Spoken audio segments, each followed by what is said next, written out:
Okay, let's start the autopsy. The date on the file is December 19th, 2025. Right, and the location is the Russian Federation, specifically Yakutsk City Court. Yakutsk. So we're talking about Siberia. It's the dead of winter. It's probably, what, 40 degrees below zero outside? Easily. And inside, you've got this very sterile environment. You know, the standard fluorescent lights, that smell of damp coats and floor cleaners. And in this room, there's a hearing, a procedural hearing for a citizen named Alexander Gabyshev. Now, some of you might remember that name. Gabyshev is the Siberian shaman. The one who tried to walk to Moscow. Literally walk, yes. Wow. From Yakutsk to Moscow to, and this is his term, exercise, the president. A story that got a lot of media attention. But that's not what we're here to analyze. We're looking at the paperwork in that courtroom. Exactly. The walk is the context, but the procedure is the system. And on the surface, this is just a routine hearing. Right, a 6-month check-in. The court needs to decide whether to extend his, quote, compulsory medical treatment. It's usually just a rubber stamp, a Right. formality.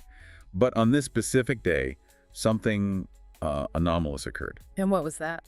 The defense attorney, a man named Alexei Pryanishnikov, he actually managed to get the specific medical justification read out loud into the official court record. Which is unusual. Very. And you have to understand, usually, when you keep someone committed against their will in a psychiatric facility, there's supposed to be a very clear, very high bar. Right, violence, a threat of self-harm. You know, the patient attacked a nurse or they tried to set their own mattress on fire. That's the global standard. That is the baseline assumption of any functional, modern psychiatric system.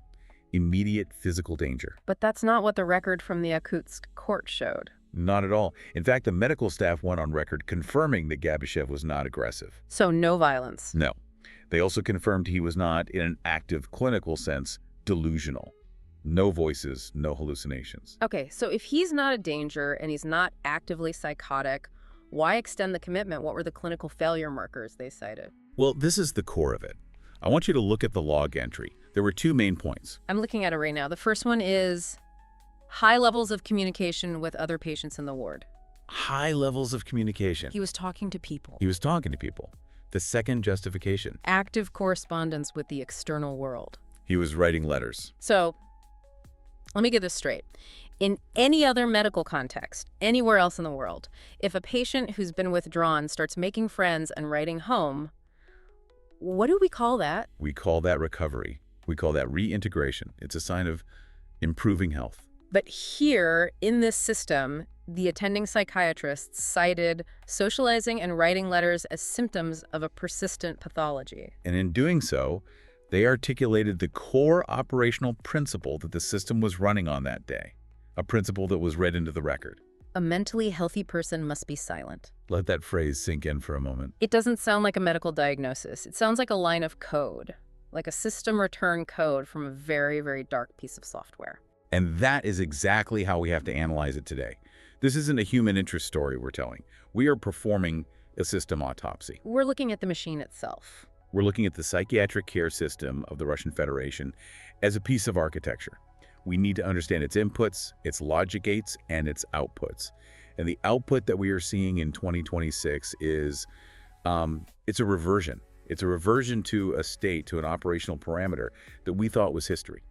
Okay, so if we're treating this as a machine, let's start with the manufacturer's label. What is this system supposed to be? What does it say on the box? On paper, its purpose is benevolent. The official designation is the psychiatric care system of the Russian Federation. And the stated purpose? To provide diagnosis, treatment, and rehabilitation for mental health disorders. And it all operates under a specific piece of legislation, the Law on Psychiatric Assistance. Passed in 1992. And looking at the history of this, that law was a really big deal at the time. Oh, it was profound. You have to remember the context. The Soviet Union had just collapsed. The world was learning the full extent of punitive psychiatry, how the Soviets locked up dissidents for decades. So the 1992 law was meant to be the never again law. It was a hard reset. The new Russian state wanted to prove to the world and to itself that it was a civilized country now. So they built this new system based on 2 very clear, very modern core assumptions. Where are they? Assumption 1. Psychiatry is a medical field. It must be based on objective biological or psychological markers, not political opinion. So you can't be sick just because a politician says you are. Exactly. And assumption 2. Involuntary hospitalization is the absolute last resort. the nuclear option. Meaning, unless I'm in immediate physical danger to myself or someone else, you can't lock me up. Correct. So if I'm eccentric, if I believe in, I don't know, UFOs, or if I write angry blog posts about the government, the 1992 law says that's fine, you might be weird, but you're free. The only threshold is immediate danger. If you aren't holding a weapon, you go home. But the Gabyshev case, the one we started with, it proves that that operating system, it's been bypassed or overwritten. We're seeing a legacy system running on modern hardware. The 1992 law is the hardware, but the software that's executing these decisions is much, much older. So to understand what's happening in 2026, we have to dig into the legacy code. We have to go back to the 1960s. We have to talk about the original system's architect, academician Andrei Snezhnevsky. Snezhnevsky. That name looms large over this entire field, and not in a good way. He was the head of the so-called Moscow School of Psychiatry. For 30 years, he was the most powerful psychiatrist in the Soviet Union, and he was tasked with solving a very specific problem for the Soviet state. Which was? How do you explain dissent in a supposedly perfect society? Right. If your official ideology states that communism is a scientific truth and the state provides a perfect life, then anyone who opposes it can't just be wrong. They have to be irrational. Their disagreement isn't a political stance, it's a symptom of a broken mind. And Snezhnevsky built the medical bridge to justify that politically. He did. He introduced a diagnosis that existed nowhere else in the world. He called it schizophrenia torpida. Sluggish schizophrenia. The name itself is a masterpiece of clinical vagueness. It's brilliant in its own way. In the West, a diagnosis of schizophrenia requires what are called productive symptoms. Productive, meaning the brain is actively producing things that aren't there. Exactly. Hallucinations, hearing voices, seeing things, delusions, these complex false belief systems. It's loud, it's obvious. You know, if someone is on the street corner shouting at invisible demons, we can all agree that person needs help. Okay, so that's the classic definition. What was Snezhnevsky's version? Snezhnevsky argued for a different type of the illness, a type that had no productive symptoms, a type with only negative symptoms. And negative in this context means the absence of normal traits or behaviors? Correct. But the key is in how he defined normal. He essentially created a symptom conversion table. He took perfectly standard, if perhaps inconvenient, human behaviors and remapped them as evidence of this hidden sluggish disease. I have the table here from the case files. Let's run a diagnostic on this because it's genuinely chilling. So, okay, let's say I'm a citizen. I'm obsessed with holding the government accountable. I file complaints, I write letters to the editor about potholes, I sue the city council. I'm annoying for sure, but am I sick? According to the Snezhnevsky architecture, yes, you are. That behavior is categorized as a search for justice. And on the conversion table, that maps directly to querulent delusion, or paranoia litigiosa. So a paranoid obsession with lawsuits. And the logic behind it is this. Why are you so obsessed? A rational person would know you cannot beat the system. You are wasting your life. This fixation is irrational, therefore you are ill. Okay, another example. I'm a young person, a student. I start reading philosophy, religion. I get really into abstract ideas. I start asking big questions. What is the nature of truth? Is the state's version of reality the only one? That falls under religious or philosophical interest. The system converts that to metaphysical intoxication. Metaphysical intoxication. You're drunk on ideas. Yes. You're so intoxicated with abstract thought that you are becoming detached from the material reality of, building socialism. And then the big one, the one this was all designed for, simple political criticism. I stand up and say, I think our leader is making terrible decisions. That's the reformist delusion.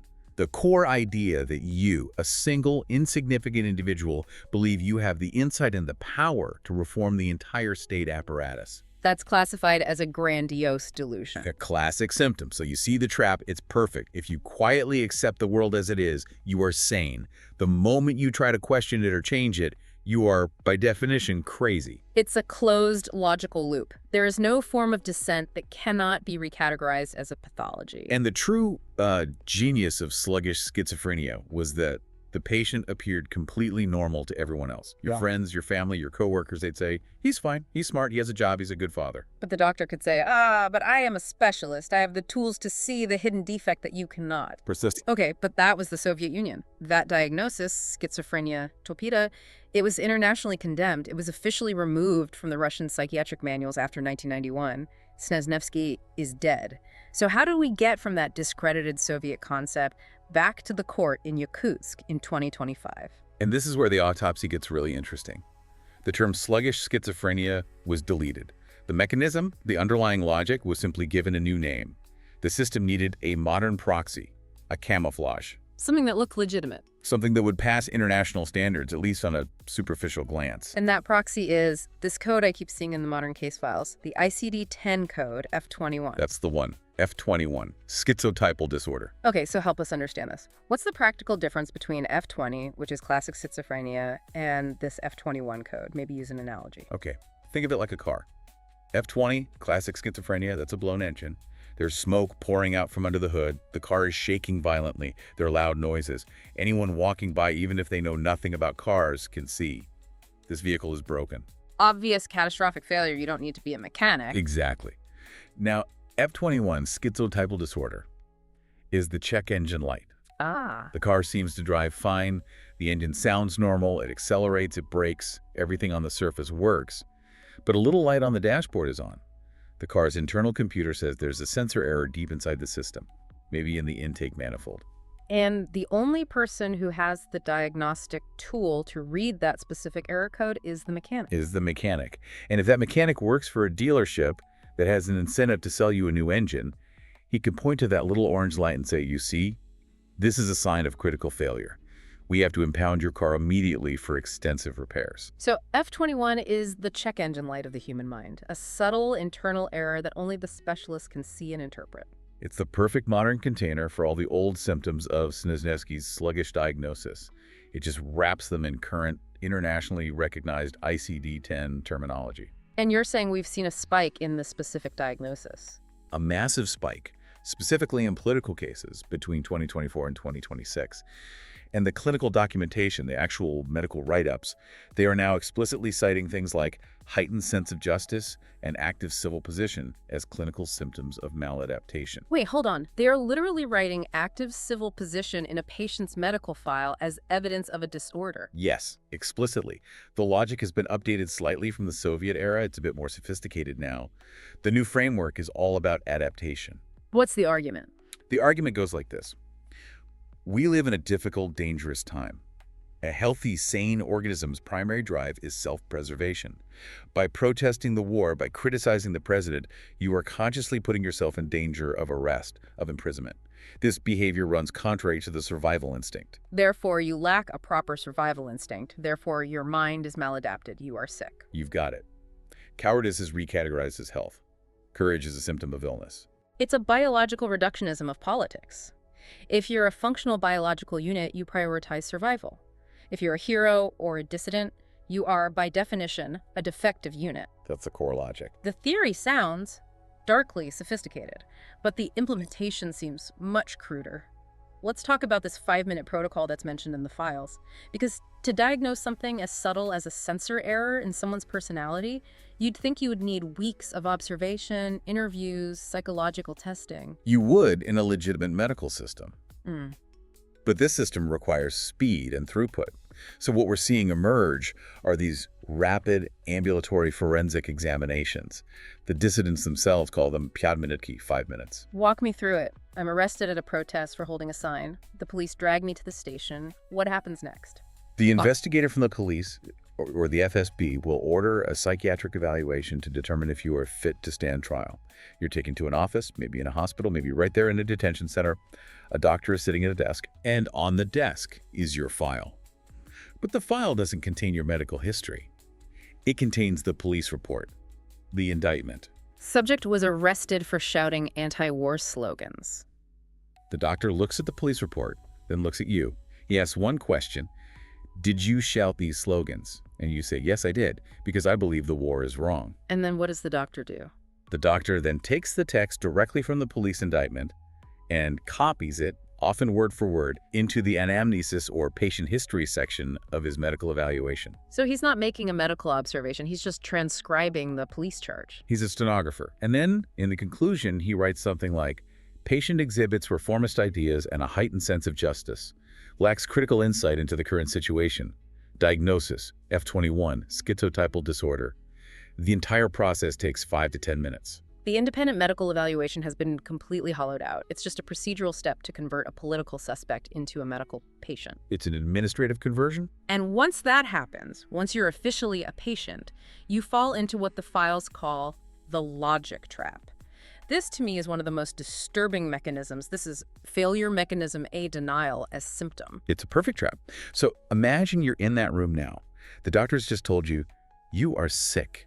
You have a delusion that you, one person, can change the government. Yeah. What is your natural, honest human reaction? I'd probably get angry. I'd say, I'm not sick. I'm a citizen. The government is the one that's sick. I'm the only sane one in this room. Of course. And the doctor calmly nods and writes in his report, patient displays aggression and a total lack of critical insight into his condition. Diagnosis confirmed. So I lose. You lose.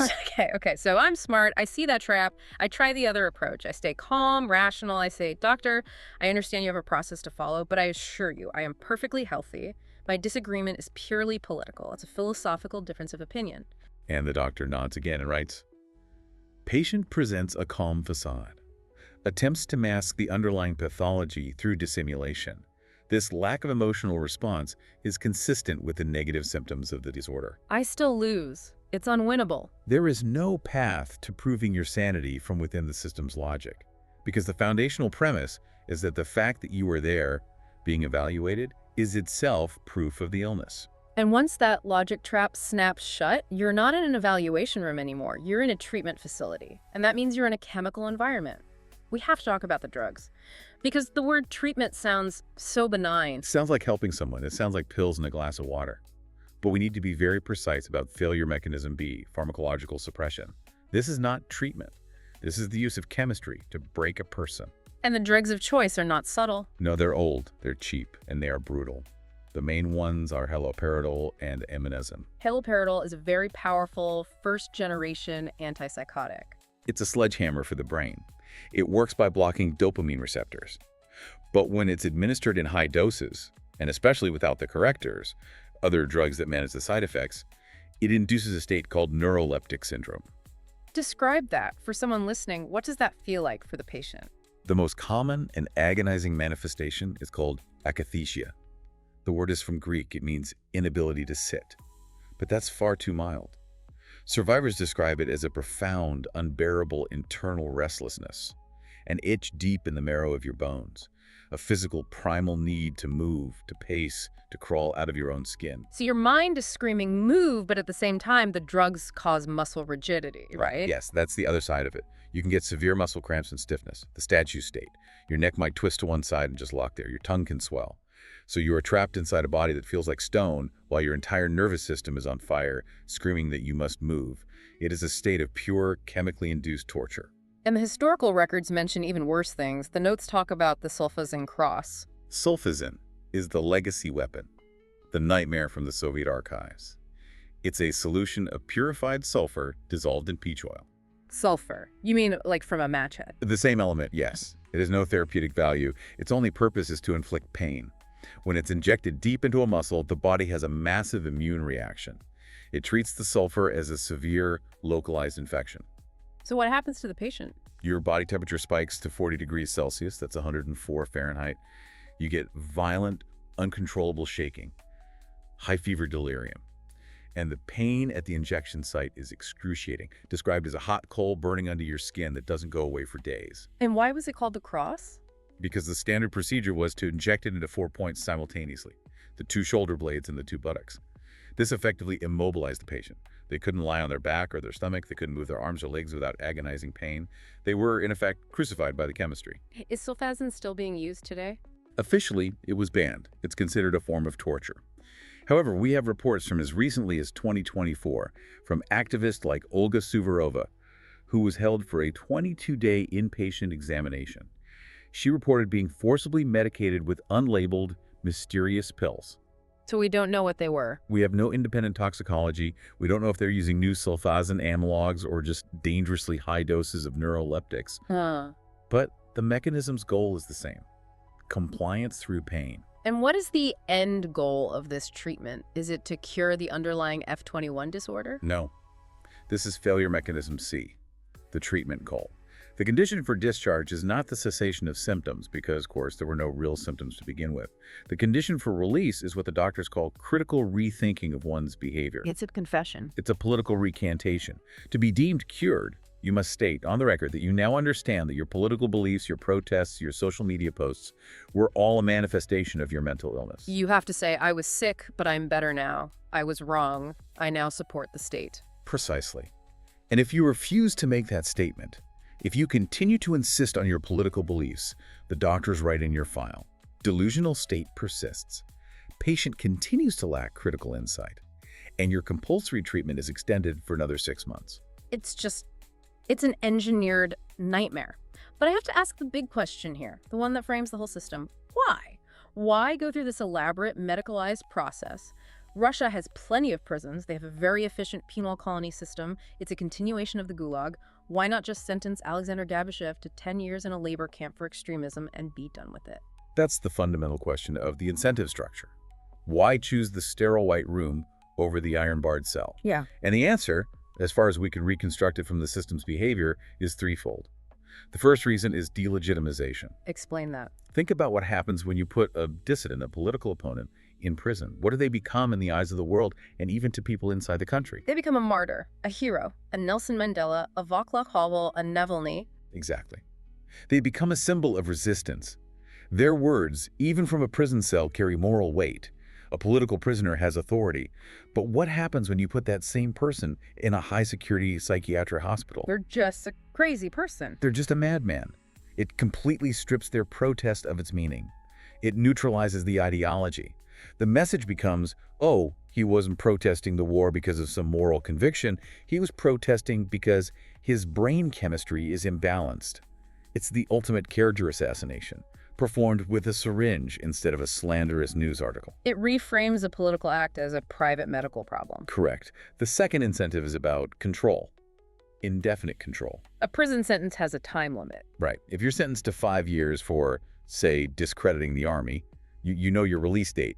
In 5 years, barring new charges, you get out. Which can happen, of course. It can, but it requires a new investigation, a new trial. It's more paperwork, more procedure. Compulsory medical measures, or CMM, have no end date. They are, by definition, indefinite. Until you're cured. Until you are cured, which, as we've established, means until you recant. So every 6 months, a commission can just say, nope, still sick, and the clock resets. They can hold you for 5, 10, 20 years, forever, without ever having to prove a new crime. Man, and the third reason. The third is what we call political cost avoidance. When you hold a major political trial, it can become a spectacle. There are journalists, diplomats. The accused gets a final speech, which can become historic. But trials for people deemed mentally unfit. They're almost always held behind closed doors. Often in absentia, meaning the accused isn't even physically present in the courtroom. There's no public platform, no final statement to the world. You simply silence the person before the trial even begins. It's cleaner. It's quieter. It is the sanitation of dissent. A perfect phrase for it. So we've talked about the victims, but a system is made of operators. Who are the people running this? Who are the doctors signing these F21 diagnoses? Is it just a few bad apples? It would be comforting to think so. But no, that's not what the data suggests. While many are likely just bureaucrats following orders, the ideological and methodological core of the system is a specific, powerful institution. The Serbsky National Medical Research Center for Psychiatry and Narcology. The Serbsky Institute. That was a command and control center for punitive psychiatry back in the Soviet days. It was then, and it is now. And to understand why, you have to grasp a key historical fact. After the Soviet Union collapsed in 1991, there was no process of lustration in Russian psychiatry. Lustration. That means a purge, right? A cleaning of the house. Exactly. When Germany reunified, they removed judges and officials who were deeply complicit with the East German Stasi. When the Czech Republic became free, they barred high-level communists from public office. Nothing like that happened in Russia. So the same psychiatrists who were diagnosing dissidents with sluggish schizophrenia in the 1980s were still the heads of departments at the Serbsky Institute in the 1990s. They trained the generation of doctors who are now the heads of departments today. The institutional DNA, the Moscow School of Snezhnevsky, is an unbroken lineage. The school of thought never actually died, it just went into hibernation. It went dormant. And now it's not just back, it's expanding. In 2023, the government authorized the Serbsky Institute to create a new branch. The Institute for the Study of Social Behavior. The study of social behavior, that sounds incredibly, almost intentionally broad. It's a blank check. The new institute's mandate is to research and define new forms of social deviance. Their early publications are already focused on pathologizing LGBTQ+ individuals, suggesting it's a treatable disorder. They're looking at child-free advocates, feminists, anyone who deviates from the new state-mandated traditional values. So they're actively creating new categories of illness, which in turn justifies their own existence and expands their power and budget. It's a self-perpetuating growth industry. For a system like this to operate effectively in the 21st century, though, with the internet, with telegram channels, with everything, you have to control the flow of information. You have to create blind spots in the data. You absolutely do. You cannot have this kind of system coexist with transparency. They are mutually exclusive. So the system has built firewalls. Let's talk about those blackouts. The first one you flagged is blind spot 1, the legislative erasure of 2024. What happened? The Russian parliament, the State Duma, simply voted to delete Article 38 from the 1992 law on psychiatric assistance. And Article 38, that was the key safeguard we mentioned at the start, the independent oversight body. Yes. That article mandated the creation of a service for the protection of patients' rights that was crucially independent of the Ministry of Health. It was the only external check on the power of the chief physicians and the hospital system.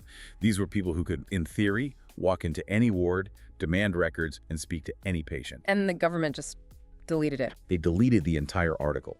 The official justification was that it was redundant and that general public oversight commissions could handle the job. But this was disingenuous, as those commissions had already been hollowed out and filled with loyalists. So by deleting that one article, they essentially made the entire system a black box. The Ministry of Health now investigates itself. It becomes the judge, jury, and executioner of its own conduct, which leads to blind spot 2, the isolation protocols. This was in September 2024. Yes. A new set of internal rules were issued by the Ministry of Health. These new rules granted the chief physician of any psychiatric facility the absolute discretion to restrict or completely block a patient's correspondence, telephone calls, and visitors if it was deemed to be in the interests of health. And I'm sure in the interests of health can mean anything they want it to mean. It's unhealthy for you to speak to your lawyer. Your wife's letters are agitating you.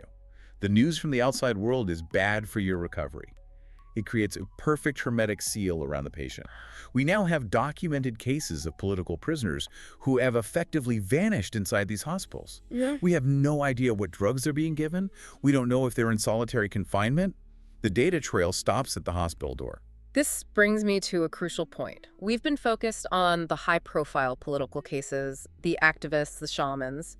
But a nationwide system this vast, this institutionalized, can't sustain itself on just a few hundred political dissidents a year. It needs volume. You've hit on the economic engine of the whole machine.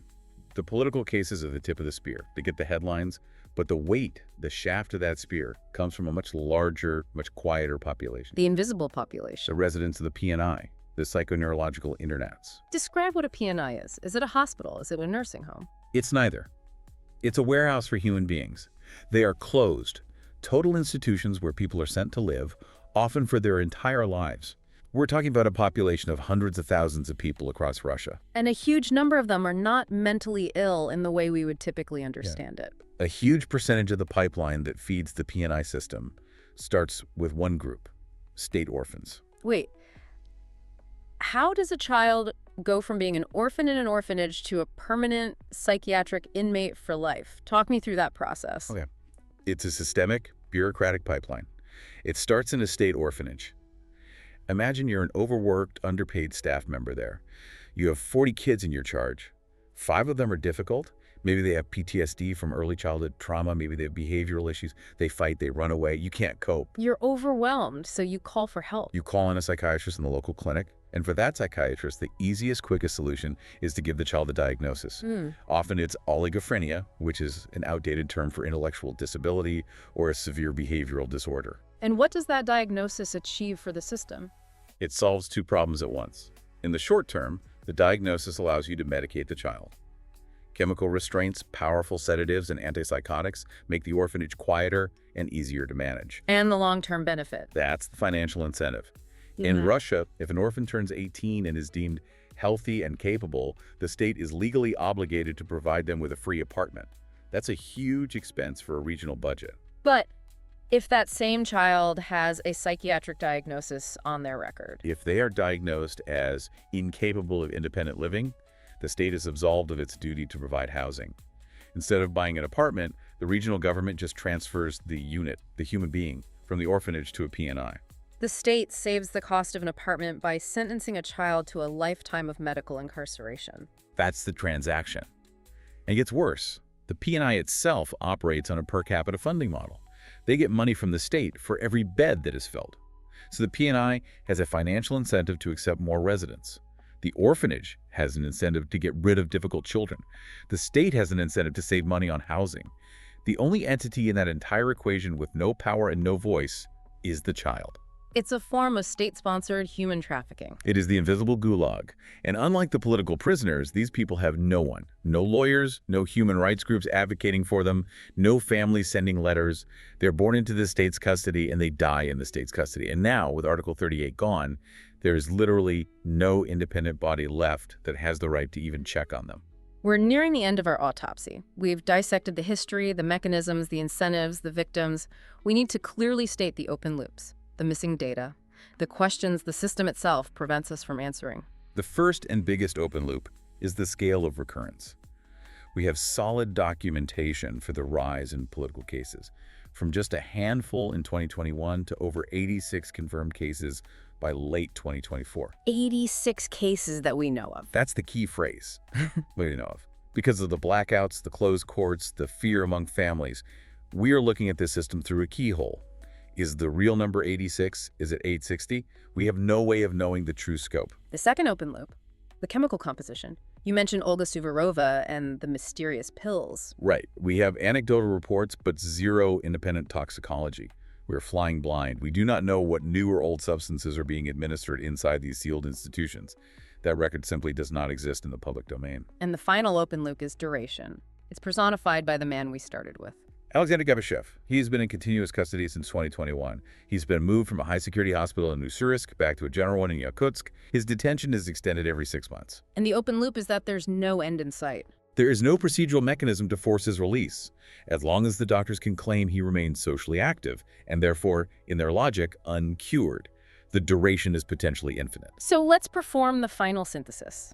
We started this autopsy with one man in one frozen courtroom.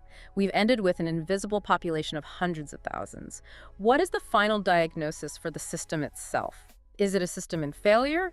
Or is it a system working with perfect, cold precision? It is a system working exactly as designed. That is the most critical takeaway. This is not a mistake or a malfunction. What we have witnessed from 2022 to 2026 is not a breakdown of Russian psychiatry. It is a system restore. A restore point. The architecture designed by Snezhnevsky was never dismantled. The hardware was never thrown out. It was simply put into standby mode in the 1990s. The user has now logged back in and restored the previous settings. And its core function remains the same: to transform the abstract concept of truth, or at least a differing truth, into a biological defect. That is the essential mechanism. The system has evolved its terminology from sluggish schizophrenia to the ICD-10 compliant schizotypal disorder. It has insulated itself from legal oversight by deleting Article 38. It has secured a stable economic foundation through the P&I orphan pipeline. It has become a fortress, more resilient than ever. I want to leave our listeners with one final unresolved question that this autopsy raises. We've talked about how this system defines health and sanity. The doctors in Yakutsk say Gabashev is insane because he talks too much. The doctors in Moscow say protesters are insane because they risk their own well-being. So the unresolved question is this. If a system officially defines health as silence and defines sanity as passive compliance, is it even possible for a functional, moral human being to exist within that system's framework without being classified as pathological? Can you be a good person and a healthy citizen at the same time? Or have those two states now become, by definition, mutually exclusive? And that's the question the system itself cannot answer. That's our deep dive. The logs are there. We just have to be willing to read them.